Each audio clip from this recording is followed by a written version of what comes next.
রান্নার gas cylinder থেকেই রাজধানীর করাইল বস্তির আগুনের সূত্রপাত। আগুনে ক্ষতিগ্রস্ত পরিবার ও বাসিন্দারা জানিয়েছেন এমন তথ্য। ভয়াল আগুনে পুড়ে সহায় সম্বল হারিয়ে নিঃস্ব হওয়া শত শত পরিবার এখন খোলা আকাশের নিচে। শুধু ক্ষতিপূরণ নয়, এই আগুনের যথাযথ তদন্তও চান তারা। করাইল বস্তি ঘুরে এসে আলিউল আজিমের ক্যামেরায় তোলা ছবিতে আরও জানাচ্ছেন সৈকত সাদিক। মা, পিম্পল 5 দিনেই চলে যাবে। যাবে না মা।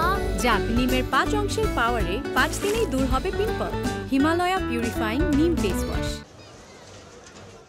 মঙ্গলবার রাজধানীর করাইল বস্তির ভয়াবহ আগুনে পুড়ে যাওয়া 1.5 সহস্রাধিক ঘরের মধ্যে শাহাবুদ্দিনের রয়েছে 52টি ঘর। এসব ঘর পুড়ে যাওয়ায় আজ নিঃস্ব শাহাবুদ্দিন। তিলে তিলে গড়া সবকিছু গ্যাস সিলিন্ডারের আগুনে শেষ হয়েছে তার। 17 লাগছিল, 20 লাগছিল, তখন আমার বাড়িটা পুরো নেয়, পাশে আগুন আসছিল, তখন ফায়ার সার্ভিস আসা দ্রুতভাবে ওরা চালে বাড়িটা নিয়ন্ত্রণ নিয়ে আসছিল। কিন্তু এবারও আগুনটা পাশে আইসা পড়ছিল, তখন ফায়ার সার্ভিস চলে আসছে, কিন্তু নিয়ন্ত্রণ আনতে পারে নাই। যে প্রত্যেকটা বাড়িওয়ালা যারা ক্ষতি হয়েছে তারা মনে হয় না যে ওরা সহজে উত্তরবে। বস্তির স্থানীয় ও ক্ষতিগ্রস্ত বাসিন্দারা জানান, ক ব্লকের মিন্টু মিয়ার বাড়ির গ্যাস সিলিন্ডার থেকেই এই আগুনের সূত্রপাত। না, আগুনটা ওই সিলিন্ডারে লাগছে।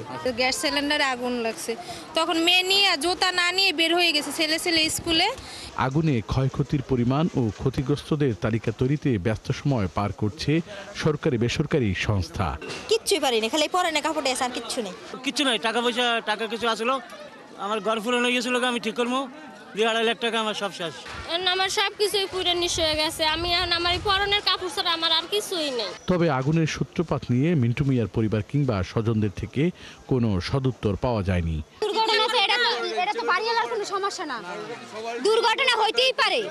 জীবন রক্ষার্থে যারা ঘর ছেড়েছিলেন তারা ফিরছেন সেই ঘরের স্থানগুলোতে। অসহায় মানুষগুলো নতুন করে সাজাতে চান ঘর। সরকারের কাছে দাবি ক্ষতিপূরণ নিয়ে আমরা চাইতেছি, সরকার যদি সহযোগিতা করে তাহলে আমরা একটু আবার আগের মতন একটু খারাইতে পারবো। আর আশায় বয়ে রয়েছি, যদি দেয়, আর না দিলে তো কিছু করার নাই। এই ধ্বংসস্তূপে তারা মনোবল নিয়ে ঘুরে দাঁড়ানোর চেষ্টা করছেন। মনের গহীন কোণে হয়তো প্রশ্ন জাগছে, ফের ঘটবে না তো এমন অগ্নি দুর্ঘটনা। সৈকত সাদিক, 71, ঢাকা।